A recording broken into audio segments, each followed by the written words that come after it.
Ortamda para. Ne alaka mı? Çok böyle falan böyle. Ya çıkar mısın?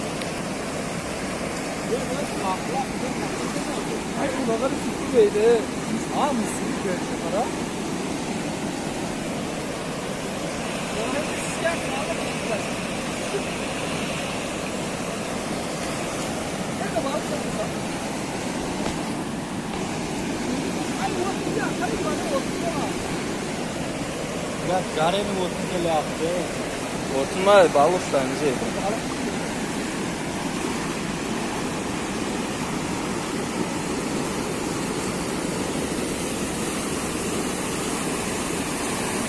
Öyle.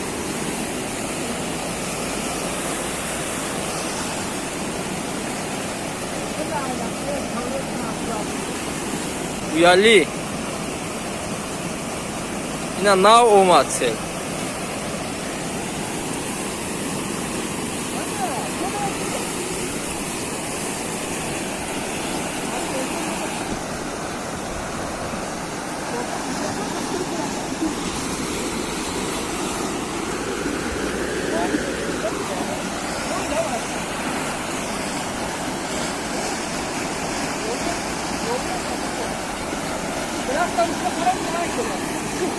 Boğdun.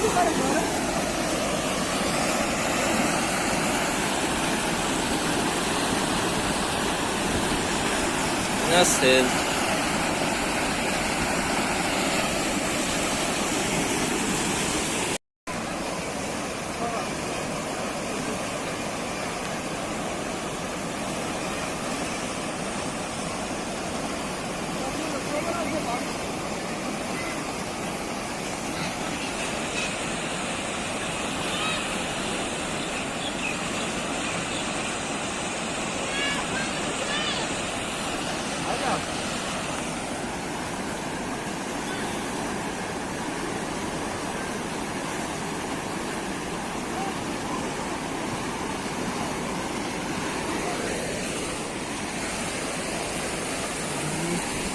Yemeğe mal hakkında aynı şey oldu. O onları alalım. Evet, saklı. Niye?